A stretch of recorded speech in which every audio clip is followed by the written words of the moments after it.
배달의 일반 기계에서 연력학 방송을 시작하겠습니다. 이번 방송은 목차상으로 이제 6번째인 그 랭킹 사이클에 대해서 한번 알아보겠습니다. 저는 홍익이라고 합니다. 출제 경향에 대해서 먼저 한번 알아보겠습니다. 동력 시스템 중에서 랭킹 사이클은 평균 한 1.4문제 정도 평균 출제되는 경향을 보였고요. 출제 경향은 그렇게 높지는 않은데 출제 유형은 비교적 단순한 편이고 문제의 난이도도 그렇게 높지가 않은 편입니다. 따라서 기본적인 내용만 숙지하고 계시면 충분히 이 파트에서 나오는 문제는 맞추실 수 있을 것이라고 생각이 듭니다. 그럼 본격적으로 랭킹 사이클에 대해서 한번 알아보기 전에 동력 시스템의 개요에 대해서 먼저 알아보겠습니다. 이렇게 이제 PV 선도가 있을 때 이렇게 이제 이 회색 부분과 아래 이제 줄무늬 이 부분은 저희가 이제 경계일, 보통 이제 유동일이라고 했던 부분이고, 이 부분은 이제 이렇게 그 비체적이 이제 투영되는 부분을 나타냅니다. 그리고 이렇게 이제 그 압력축에 투영되는 이 부분은 저희가 축일,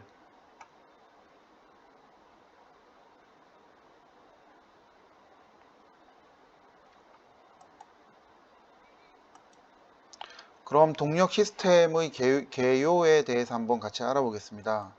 이렇게 압력과 비체적 선도를 저희가 이렇게 나타냈을 때 이렇게 이제 그 이 회색 부분과 이렇게 아래 줄무늬로 이제 표시되어 있는 이 부분은 그 경계 이동일이라고 이제 할 수가 있는데, 이 부분은 이제 그 비체적 축에 이제 투영된 면적을 나타내고, 실질적으로 이제 축일 유동일이라고 하는 부분은 실제 어떤 그 터빈이라든가 이제 펌프 이런 부분에서 실제로 일어나는 어떤 그 일을 얘기를 하는데, 이 부분은 이렇게 압력축에 투영된 면적을 나타냅니다.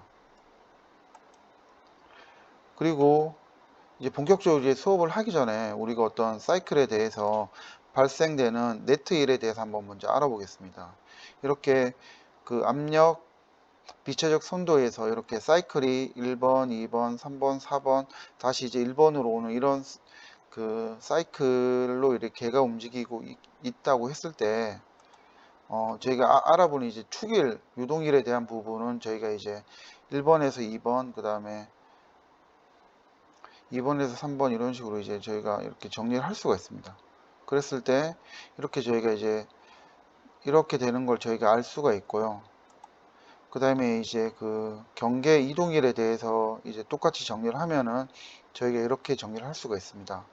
그리고 저희가 이제 네트일을 구해야 되기 때문에 이 부분을 이제 합을 하게 되면은 실질적으로 이제 이 사이클에 대해서 발생되는 순수한 일은 여기 이제 나타낸 것과 같이 1번, 2번, 3번, 4번, 1번 이 내부 면적이 실질적으로 이제 발생되는 일이라고 저희가 볼 수가 있습니다. 이 부분은 그 이제 제가 이렇게 정리한 이 부분을 한번 보시고 실제로 한번 계산을 해 보시면은 이렇게 나온다라는 것은 알 수 있을 것입니다. 다음으로는 랭킹 사이클에 대해서 한번 알아보겠습니다. 실제 이제 랭킹 사이클은 그 동작 유체의 어떤 상변화, 그러니까 뭐 기체와 액체의 어떤 상변화가 실제로 이제 존재를 하고 있고, 그 다음에 그 랭킨 사이클은 증기 원동소의 이상 사이클이라고 저희가 이제 보통 얘기를 하고 있습니다. 이렇게 이제 어떤 그 보일러, 터빈, 응축기, 펌프로 이렇게 구성된 어떤 사이클을 저희가 이렇게 이제 두고, 그 다음에 이 사이클이 이제 가역 과정으로 이제 운전이 되고 있다라고 했을 때, 그 랭킹 사이클은 이렇게 이제 단열 과정과 정합 과정으로 이렇게 구성이 되어 있습니다. 그래서 펌프에서는 이렇게 1번에서 2번 과정을 거칠 때는 그 단열 압축 과정, 그 다음에 이제 보일러를 통해서는 정합 과정, 다시 이제 터빈에서 일을 할 때는 이렇게 단열 과정, 다시 응축기에서는 이렇게 정합 방열 과정을 통해 가지고 이렇게 운전을 하고 있습니다. 그리고 이제 실제 이 부분은 시험에도 이제 나오는 부분이기 때문에 이 부분에 대해서는 충분히 좀 숙지를 하고 계셔야 되고, 그래서 중요한 것은 랭킹 사이클은 두 개의 정확 과정과 두 개의 단열 과정으로 이제 구성되어 있다라는 것을 알고 계시면 될 것 같습니다. 그리고 이 부분은 그 대학교에서 배우는 이제 공업 연력학에도 이제 소개되어 있는 부분이기 때문에 좀 더 궁금한 사항이 있으시면은 뭐 대학 교재를 한번 더 참고하시면 될 것 같습니다. 그리고 이제 랭킹 사이클에 대해서 이제 PV 선도를 한번 그려보면은 이렇게 그릴 수가 있고요. 그 다음에 이제 그 이쪽 부분이 이제 펌프, 그 다음에 이제 보일러, 터빈, 응축기가 이렇게 그 구성이 되어 있는 걸 알 수가 있습니다. 그리고 이 PV 선도를 다시 이제 TS 선도를 이제 다시 한번 나타내 보면 이렇게 이제 저희가 이제 나타낼 수가 있고, 실질적으로 이제 그 이쪽에서 열이 흡수가 되고 이쪽 과정에서 이제 열이 방출된다는 걸 알 수가 있습니다. 당연하겠죠. 보일러와 응축기에서 이제 이런 현상이 일어나고, 실제 터빈에서는 이렇게 터빈에서는 일을 하고 있고, 그 다음에 펌프는 이제 순환을 시켜줘야 되기 때문에 어떤 일을 받아서 이제 동작 유체를 이제 이송하는 역할을 하기 때문에 이렇게 반대로 이제 일을 소모한다라고 볼 수가 있습니다. 그리고 이제 앞서 말씀드렸듯이 순수한 일은 이렇게 사이클 내부의 면적이 네트 1이라고 이제 보시면 됩니다. 그리고 이제 사이클에서 제일 중요한 것은 이게 효율에 관련된 부분인데, 효율은 실질적으로 이제 흡수한 열분에 실제로 이제 그 이 개에서 한 일을 저희가 이제 효율이라고 얘기를 하고 있고요. 그래서 QH분의 그 터빈에서 한 일과 그 다음에 펌프에서 받은 일을 빼줬을 때 이 부분에 대한 비율이 효율이라고 보시면 될 것 같습니다. 따라서 이 부분은 이렇게 엔탈피로 이렇게 정리해서 나타낼 수가 있고, 따라서 다시 한번 이것을 이제 그 일에 대한 부분을 QH와 QL로 나타냈을 때는 또 이렇게 나타낼 수가 있습니다. 그리고 이제 당연하겠죠. 이제 면적 부분에 대한 부분을 가지고 이렇게 효율을 한번 나타내 봤습니다. 그리고 실제 이제 시험과 관련해서는 이렇게 제가 이게 그 노란색으로 박스로 표시한 이 부분이 실제로 이제 시험과 많이 밀접한 관련이 있고, 이 부분만 잘 이해를 하고 계시면은 충분히 이제 그 랭킹 사이클과 관련된 부분에서의 문제를 푸시는 데는 크게 이제 문제가 없을 것으로 일단 판단이 됩니다. 그리고 이제 펌프 일은 보통 이제 아주 작기 때문에 저에게 보통 이제 무시를 하는 경우가 있는데, 무시를 하게 되면 이제 문제에서 이렇게 주어집니다. 그리고 이제 펌프 일을 무시했을 때 여기 있는 식을 정리를 하면은 이렇게 정리를 할 수가 있습니다. 그리고 또 이제 랭킹 사이클에서 이제 효율을 올리는 방법에 대해서 같이 알아보면요. 일단 보일러의 압력을 높여주고 응축기 압력을 낮춰주면은 랭킹 사이클의 효율이 이제 증가가 되고, 또한 이제 터빈 입구의 압력과 온도를 높여주고 터빈 출구의 압력을 낮춰주면은 이렇게 또 효율이 증가하게 됩니다. 그리고 이제 제열 사이클을 추가하는 경우에도 이렇게 효율을 높일 수가 있습니다. 따라서 이 부분은 또 이제 시험에서 이제 간혹 출제되는 부분이기 때문에 제가 이제 언급을 해놨는데요. 당연히 이제 보일러에서 압력이 높다라는 것은 이제 보일러에서 그 에너지를 많이 흡수를 했다라는 의미이고, 그러다 보니까 당연히 이제 터빈에서 이제 일을 많이 하게 되겠죠. 그 다음에 응축기에서 이제 압력이 낮으면은 낮을수록 터빈에서 이제 일을 많이 한 거기 때문에 이게 당연히 이제 랭킹 사이클의 효율이 증가가 되는 부분이고요.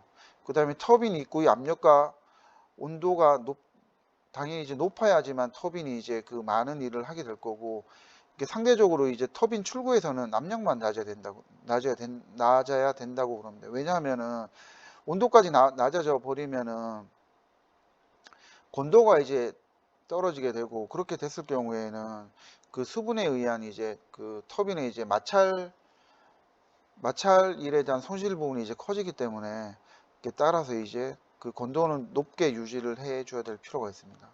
그리고 이제 랭킹 사이클 자체가 그 효율이 아주 안 좋은 사이클이라고 합니다.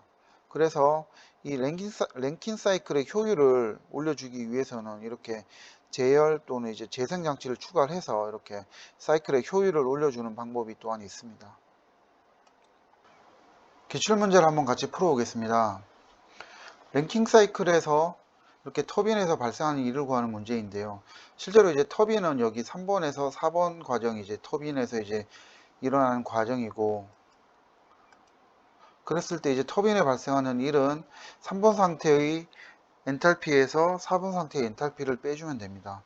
따라서 여기 있는 값들을 대입해서 정리를 하면은 터빈에서 이제 발생한 축일은 792kJ/kg이 나옵니다. 그런데 왜 터빈에서 축일을 엔탈피 차이로 구하느냐, 이걸 또 궁금해 하실 분들이 있어 가지고 간략하게 이렇게 제가 정리를 해 봤는데요.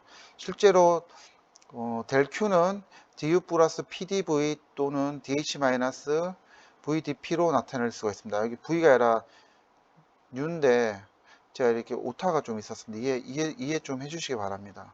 그랬을 때 단열 변화니까 이렇게 열의 출입은 없습니다.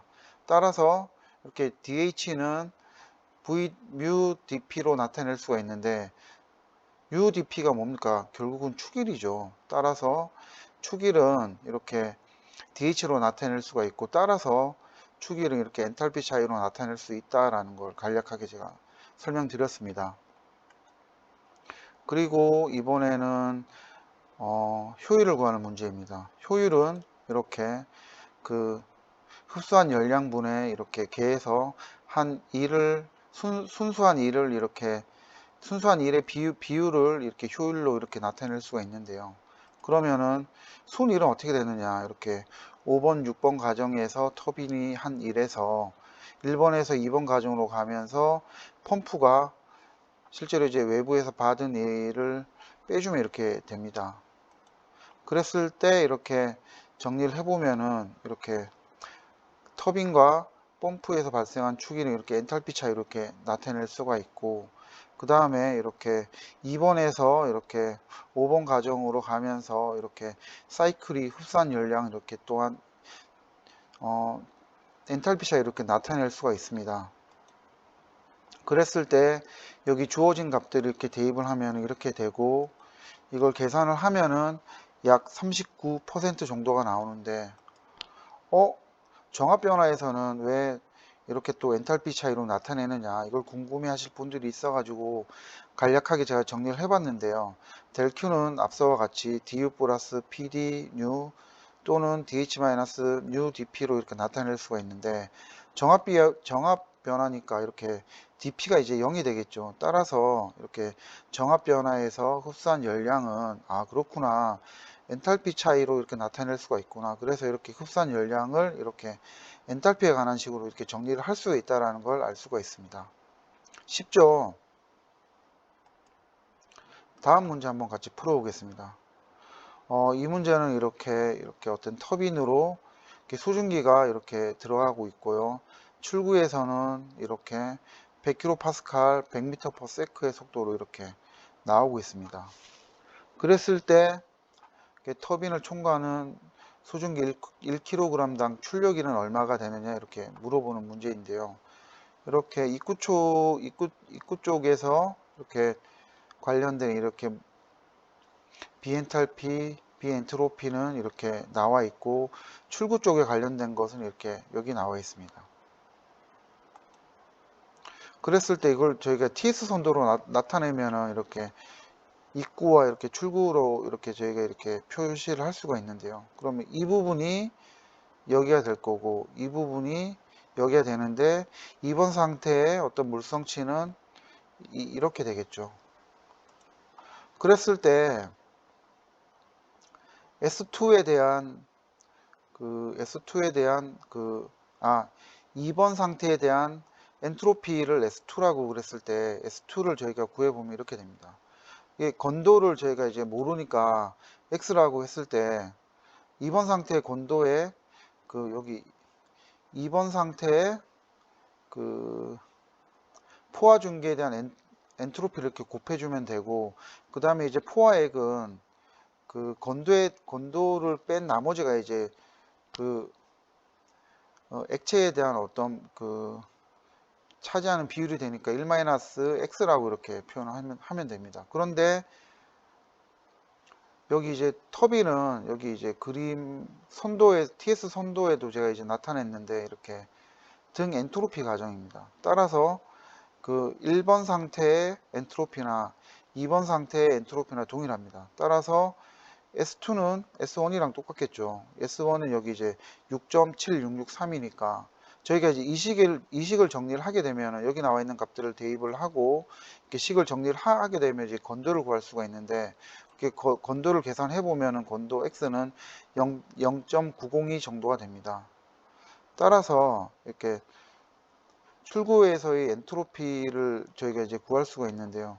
이 출구에서의 엔트로피를 구하면 이렇게 동일하게 이렇게 하면 되겠죠. 1-x 곱하기 이렇게 포화액에 대한 엔트로피 플러스 건도 곱하기 포화 증기에 대한 엔트로피가 엔탈피입니다. 엔탈피를 곱해주면 되고 이렇게 했을 때 출구에서 엔탈피를 구하면은 약 2454가 나옵니다.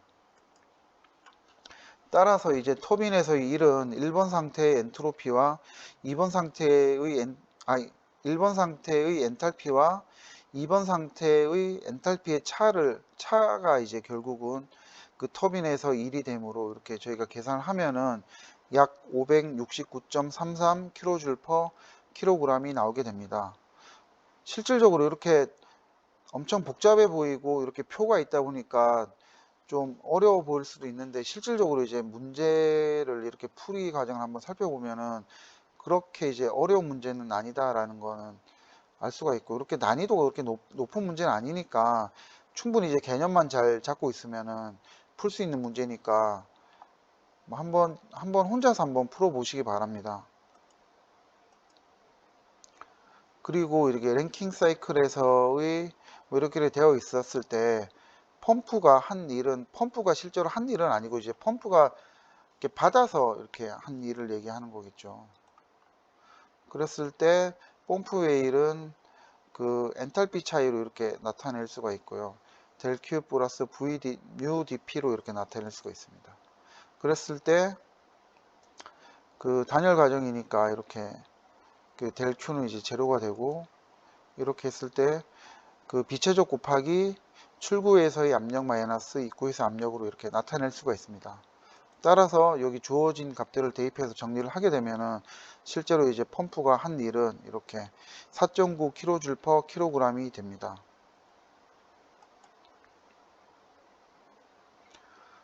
그리고 이제 여기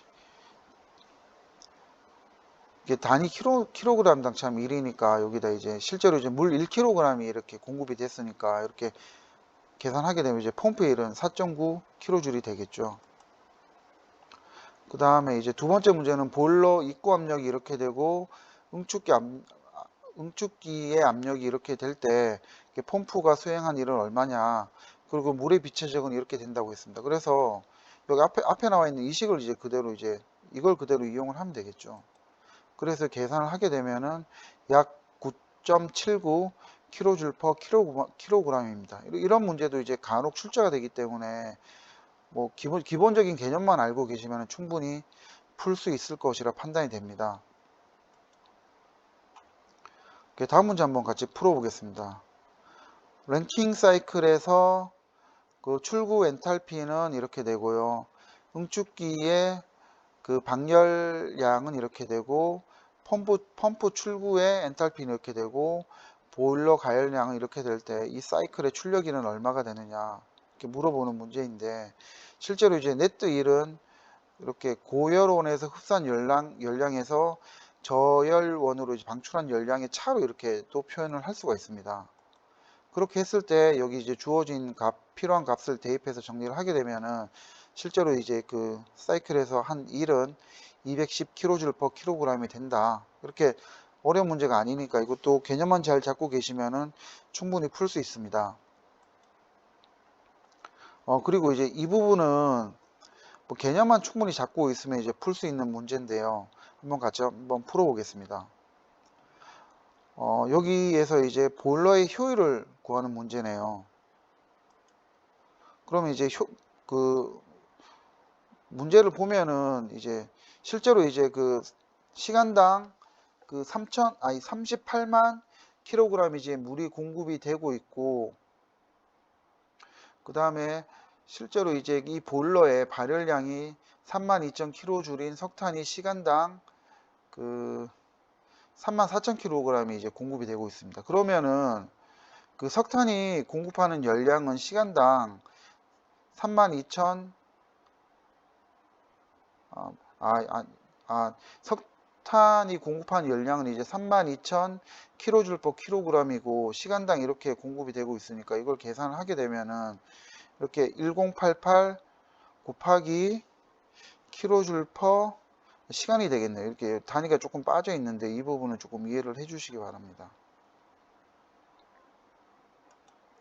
그리고 이제 물이 그 수증기로 이제 변하면서 보일러가 이제 실제로 이제 흡수한 열량은 이렇게 실제로 이제 물이 38만 kg이 들어오고 실제로 이제 보일러 입구 쪽에서 물의 엔탈피가 이제 830kJ/kg인데 이게 실제로 이제 출구 쪽에서는 3230kJ/kg입니다. 따라서 물이 이제 수증기로 이렇게 증발하면서 실제로 이제 흡수한 열량은 입구 쪽에 출구 쪽과 입구 쪽에서의 엔탈피 차이를 이렇게 해주면 되겠죠. 그래서 이렇게 되는 거고 실제로 이제 인입되는 이제 물의 양은 그 38만 kg이니까 이렇게 해서 이 식을 정리를 하게 되면 이렇게 되고 이것도 단위가 뒤에 시간이 빠져 있네요.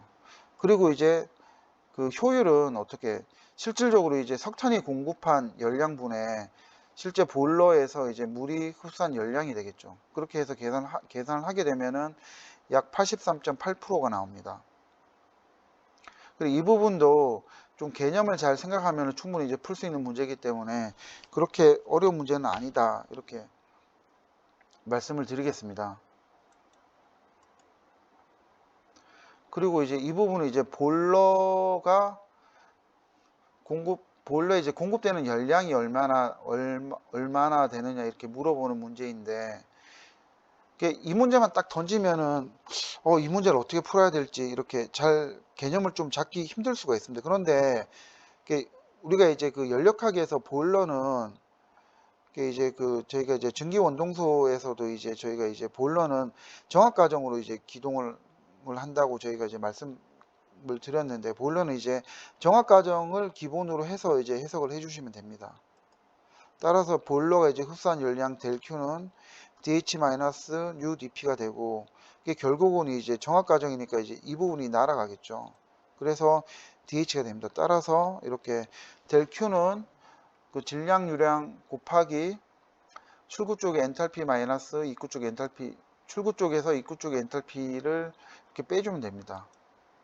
따라서 이렇게 주어진 값들을 대입을 하고 여기에 보면 이렇게 시간당 되어 있는데 실제로 이제 킬로와트는 그 초당 이제 킬로줄을 나타내는 거죠. 따라서 이거 단위를 이렇게 맞춰주기 위해서 이제 3600으로 나눠졌습니다. 이렇게 해서 계산을 해보면은 약 223kJ/s가 나오고 이것은 223kW가 됩니다.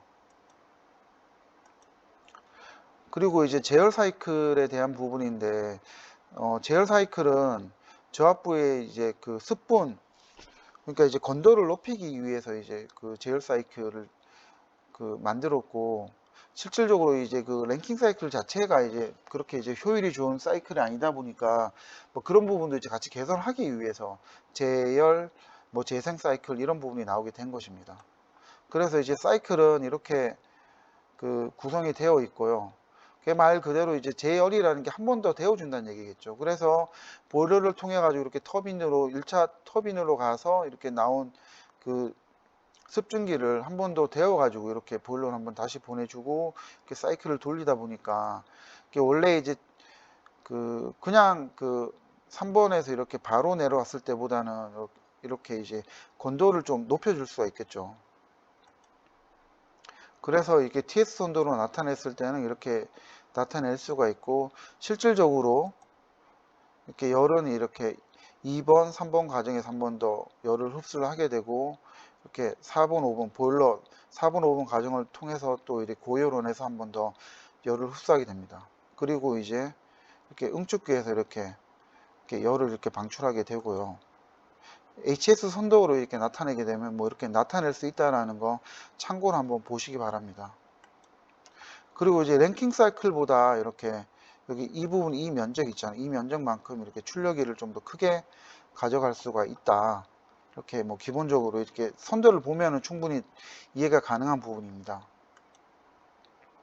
그리고 이것도 이제 문제로부터 한번 나온 적이 있었는데요. 이렇게 한번 보시면은 이렇게 제열 사이클을 이용을 한다 그래서 터빈 출고 온도를 더 높일 수 있는 거, 터빈의 출고 온도는 더 높일 수 있는데 입고 온도를 입고 온도는 고정이 되어 있죠. 입고 온도를 높일 수 있는 건 아닙니다. 그래서 이 부분은 이제 이 선도를 통해서 한 번 더 개념을 잡으시고 혹시나 이제 이런 또 문제가 또 다시 나오면은 실수하지 않도록 하기 위해서 제가 이렇게 한번 담아봤습니다. 그리고 이제 제어 사이클의 효율도 이렇게 그 엔탈피를 가지고 이렇게 식을 정리를 할 수가 있고요. 한번 해보시기 바랍니다. 그리고 만약에 이제 펌프 일을 무시를 한다 그러면은 이렇게 H2와 H1은 같다라고 이제 할 수가 있고, 그랬을 때 이제 뭐 이 식도 한번 더 정리를 할 수가 있겠죠. 그럼 각자 한번 해보시기 바랍니다. 그리고 이제 재생 사이클인데 재생 사이클도 똑같이 이제 랭킹 사이클의 이제 효율을 개선하기 위해서 그 이제 보완이 된 게 이제 재생 사이클이라고 보면 되고, 이게 추기를 이용을 한다라고 되어 있는데 추기라는 게 이제 기체를 뽑아낸다는 얘기죠. 축이라는 게 기체를 그 한 번 더 이제 뽑아내는 장치를 만들어서 어떤 효율을 향상시키는 사이클이다 이렇게 보시면 되고요. 이렇게 뭐 구성은 이렇게 보통 간략하게 이렇게 이제 구성이 되어 있습니다. 그걸로 해서 예를 들어서 1kg의 어떤 그 수증기를 보내게 되면은 이 터빈에서 먼저 이제 그 mkg만큼의 이제 그 증기를 한 번 더 뽑아내고, 그래서 이 부분을 이제 볼로 이렇게 다시 보내주게 되는 거죠. 그리고 나머지는 1-mkg만큼의 이제 나머지 남아있는 그 습증기는 다시 응축기 이렇게 보내져 가지고 이렇게 이런 식으로 가는 이런 사이클을 구성을 하고 있습니다. 그래서 TS 선도상은 이렇게 나와 있고, 뭐 이 부분은 이제 크게 뭐 시험에는 이렇게 이제 디테일한 부분은 안 나오기 때문에 뭐 계략적으로 이렇게 구성이 되어 있다라는 것만 뭐 보시면 될 것 같고, 이 부분에 대해서 이제 좀 더 뭐 궁금하신 분들은 뭐 그 대학교 이제 공업연력학 시간에 배웠던 뭐 교재나 뭐 전공 서적을 한번 더 참고를 하시면 될 것 같습니다. 그리고 이제 문제도 아주 간단합니다. 이렇게 나오는데요. 이렇게 중간단에서 추출된 그 수증기의 질량 유량은 얼마나 이렇게 물어보는 문제입니다. 그리고 터빈의 출력은 이렇게 되고 엔트로피는 이렇게 된다고 그럽니다. 그래서 이 재생 사이클은 이제 추기가 있는 그 기체를 뽑아내는 어떤 장치를 이게 추가로 만든 사이클인데요. 그랬을 때 1kg의 이제 질량이 처음에 들어갔을 때 H1에서 이제 H2로 이렇게 기동을 하죠. 앞선 것처럼 이렇게 H1에서 H2로 이렇게 기동해서 한번 가고 나 이렇게 가는 겁니다. 그랬을 때 이렇게 식은 이렇게 한번 식은 이제 앞에 보았던 선도를 통해서 이렇게 정리가 될 수 있다라는 거는 알 수가 있습니다. 그리고 이제 여기 나와 있는 값들을 이렇게 대입해서 식을 정리를 해주게 되면은 이렇게 되고, 그랬을 때 이제 터빈의 그 출력이 900kW라 그랬으니까 900kW는 900kJs/S가 됩니다. 그래서 이 식을 정리를 해서 풀게 되면은 그 추기에서 이제 추출된 질량 유량은 약 0.176kg/S이다 이렇게 알 수가 있습니다. 그리고 이제 뭐 개념을 이렇게 물어보는 문제인데요. 랭킹 사이클과 재생 사이클을 비교했을 때 이렇게 틀린 부분을 물어보는 부분인데, 터빈일이 크다라고 되어 있는데 터빈일은 그렇게 크지가 않습니다. 그 앞에서 이제 선도를 보시면 알겠지만은 터빈일은 뭐 거의 동일하다고 봐야 됩니다. 그리고 이제 실제 사이클과 이상 사이클에 대해서 한번 뭐 간략하게 한번 알아보도록 하겠습니다. 그 실제 사이클은 이제 그 전기가 이제 배관을 통해서 이렇게 움직이다 보면 그 이송 전달이 되다 보면은 실질적으로는 어떻게 마찰에 의한 어떤 열 손실이 발생이 되겠죠. 그래서 실질적으로 뭐 가장 이상적인 사이클은 이렇게 그 가역 과정인 이제 등 엔트로피 과정으로 통해서 이렇게 내려오는 게 가장 이상적인 건데, 실질적으로 이제 여기 나와 있는 것처럼 그 마찰에 의한 압력 강화가 실질적으로 이제 발생이 되기 때문에 이렇게 A에서 B 이런 형태로 이렇게 기동이 A에서 B 과정으로 이렇게 그 된다고 보시면 됩니다. 그리고 이제 터빈과 펌프에서도 동일한데요. 동일하게 이제 등 엔트로피 과정을 겪는 것이 아니고, 실질적으로 이제 터빈과 이제 펌프에서도 어떤 마찰 손실이나 열 손실이 이제 발생이 되기 때문에, 이런 그 4S, 2S 이런 어떤 등 엔트로피 이제 과정이 아닌 이렇게 4번, 2번 이런 과정의 어떤 그 실질적인 과정을 이렇게 2번, 4번 이런 과정을 겪는다라고 보시면 됩니다. 그래서 이런 뭐 비가역 상태가 되는 거겠죠. 다음은 이제 터빈의 효율에 대해서 한번 같이 알아보겠습니다. 터빈의 효율은 실질적으로 이제 3번에서 4번 과정으로 갔을 때 효율이 3번에서 4S 과정으로 갔을 때 어떤 가역 터빈이 할 수 있는 최대 출력이 되는 거고, 근데 실질적으로 이제 터빈은 유동에 의한 어떤 마찰 손실, 뭐 그다음에 마찰열 뭐 이런 것들이 있기 때문에 실질적으로는 이제 3번에서 이렇게 4번으로 실제로 이제 그 터빈에서 이제 출력이 발생이 되겠죠. 그러다 보면은 실질적으로 이제 그 가역 터빈일은 H3-H4S가 되고, 그 다음에 이제 비가역 터빈일은 그 H3-H4가 됩니다. 그리고 실질적으로 이제 그 단열 과정에서의 일은 이렇게 엔탈피 변화라고 앞서 한번 말씀을 드렸습니다.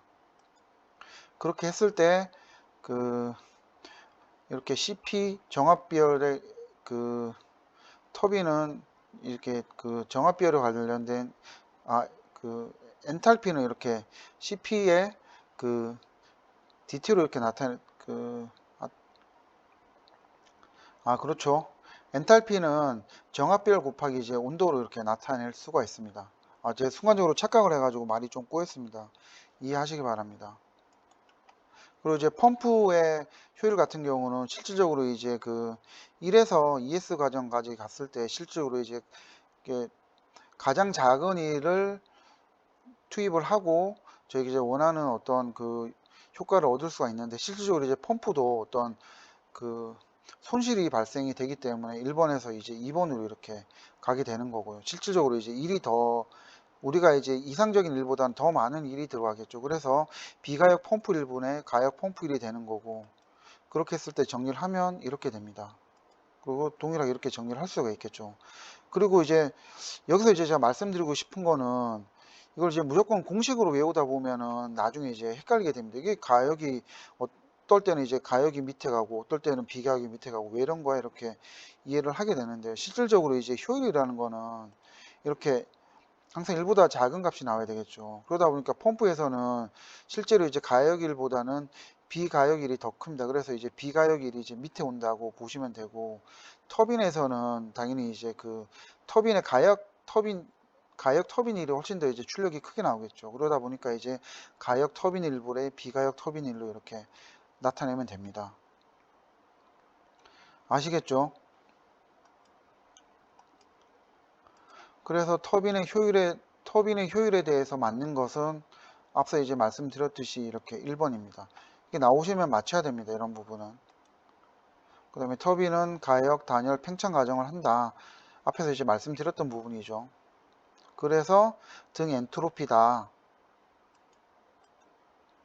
그리고 이제 열병합 발전과 관련된 부분인데, 제가 사실은 이제 그 공업 연력학 책을 보면은 이 부분이 이제 간략하게 소개는 되어 있습니다. 근데 이제 제가 이 부분을 이렇게 굳이 넣을 생각이 없었는데, 7개년도 이제 문제를 분석을 하다 보니까 열병합 발전에 관련된 문제가 한 문제가 출제가 됐었습니다. 그리고 사실 뭐 열병합 발전에 대한 이 부분을 소개를 하지 않더라도 이게 상식적으로 이제 그 읽어보면 이제 충분히 이제 풀 수 있는 부분이기 때문에 뭐 굳이 이제 이 부분을 설명을 하지 않고 이제 문제만 바로 풀어드릴까도 생각을 했었는데, 뭐 그렇게 하는 것보다는 그래도 이제 한번 이제 계략적인 이제 개통도를 한번 보여드리고 그래도 문제를 보는 게 나을 것 같아서 이렇게 한번 더 실어봤습니다. 결국 이제 열병합 발전에서는 이렇게 터빈에서 이렇게 어떤 터빈에 이제 일도 하게 되고, 그 다음에 이제 이 터빈에서 이렇게 불필요한 증기도 있겠죠. 그래서 이 터빈에서 일부 증기를 뽑아내서 증기를 또 활용을 하는, 이게 일석이조의 어떤 효과를 내는 게 열병합 발전이다, 이렇게 보시면 되고요. 문제는 이렇게 실제로 출제가 되었습니다. 그랬을 때 여기 보면은 동력 시스템, 이렇게 터빈에서 전기도 만들고 이렇게 중간 공정에서 이렇게 전기 스팀을 뽑아내서 이걸로 이제 난방도 한다. 그래서 열병합 발전은 일석이조를 하는 발전이다, 이렇게 보시면 됩니다. 그래서 이거죠. 그리고 이제 증기의 그 상태 변화에 대해서 한번 실어봤는데요. 이렇게 정적 변화에서는 PV 선도, TS 선도, HS 선도 상에서 이렇게 1번, 2번 과정을 이런 형태로 이렇게 과정을 겪게 됩니다. 그리고 기출문제 보면은 이렇게 몰리의 선도가 어떤 것이냐 이렇게 물어보는 문제가 한번 출제가 된 적이 있습니다. 그래서 이렇게 제가 이 부분을 실어놨는데요. 이 부분도 똑같이 뭐 처음에는 이제 뭐 굳이 뭐 할 필요가 없을 것 같아서 뭐 안 하려고 그랬었는데, 이게 간혹 이제 그 한 문제가 그 합격의 당락을 이제 결정 지을 수 있기 때문에 그래도 이제 뭐 모르는 것보다 한번 보고 넘어가는 게 이제 나중에 시험보다 생각날 수도 있기 때문에 한번 실어봤고요. 이게 몰리의 선도는 여기 있는 HS 선도를 몰리의 선도라고 하고, 이게 제가 이제 그 공업 연력학 책을 한번 찾아봤더니 몰리의 선도는 정상 유동 장치의 해석에 유용하다라고 되어 있었습니다. 그래서 한번 보시기 바랍니다. 그리고 이제 정합 변화는 이렇게 되는 거고요. 이렇게 일본에서 이렇게 가고 TS 선도상에서는 이런 형태의 이제 과정을 겪고 HS 선도는 이렇게 가는데, 실제 이제 정적과 정합은 이렇게 거의 뭐 비슷한 형태를 띠고 있죠. 그리고 이제 등온 변화는 이렇게 이런 식으로 이제 하고 있고, 그 다음에 TS 선도상에서 이렇게, 그 다음에 HS 선도상에서 이렇게 가고, 한번 이렇게 변곡점이 한번 발생이 되더라고, 이 선도상에서. 그리고 이제 여기 표시한 이 부분은 임계점을 나타냅니다. 그리고 이제 단열 변화는 이렇게 PV 선도상에서 이렇게 과정을 겪고, TS 선도상에선 이렇게, HS 선도상에선 이렇게 되겠죠. 그리고 이제 사실은 저도 이제 좀 개인적으로 이제 뭐 앞선 방송 하나 한두 시간 전에 이제 올린 방송이 하나 있는데요. 저도 이제 개인적으로 좀 자격증을 좀 준비를 하고 있는 게 하나가 있고, 그 다음에 좀 11월 달에 좀 회사 일이 좀 개인적으로 하고 있는 일이 좀 바빴습니다. 뭐 그러다 보니까 제가 이제 자료는 만들었는데 실질적으로 이제 좀 방송을 좀 찍을 시간이 좀 상대적으로 좀 부족하다 보니까 올리지 못했는데, 일단 뭐 제가 지금 찍어 놓은 방송들은 일단 최대한 빨리 좀 녹음을 해서 올리도록 하겠고, 저도 이제 뭐 자격증을 뭐 공부를 하고 있고, 이 방송을 보시는 분들도 이제 뭐 자격증을 공부를 하고 있지만, 뭐 저희가 이제 목표가 최단 시간 내에 가장 효율적으로 자격증을 따는 것이 목적이기 때문에 저는 이제 이 방송을 이제 그렇게 활용을 할 수 있도록 이제 방송을 만들려고 했었고요. 그 다음에 이제 그 말씀드렸듯이 일단 3월 달에 이제 첫 시험이 있는데, 그때 이제 삼력학을 제일 어려워하지 않습니까? 나머지는 뭐 암기가 좀 수반되는 과목이다 보니까 좀 뭐 공부를 뭐 개인적으로도 좀 접근할 수 있는 부분이 있는데, 그리고 기출 문제를 보면서 이제 개인적으로 뭐 외우면서 할 수 있는 부분이 있는데, 이제 삼력학은 좀 이해를 좀 수반을 해야 되기 때문에 최대한 이제 그 유체학과까지 해서는 제가 그 1차 시험 있기 전까지는 최대한 빨리 정리를 해서 올리도록 하겠습니다. 뭐 하여튼 뭐 방송 최대한 빨리 만들어서 올리겠고, 하여튼 뭐 부족한 부분이라든가 뭐 저한테 이제 그 뭐 이런 것들은 좀 해줬으면 좋겠다 하는 부분이 있으시면 댓글로 남겨주시고, 그럼 제가 그런 부분에 대해서는 좀 보완을 해서 또 준비를 하도록 하겠습니다. 감사합니다.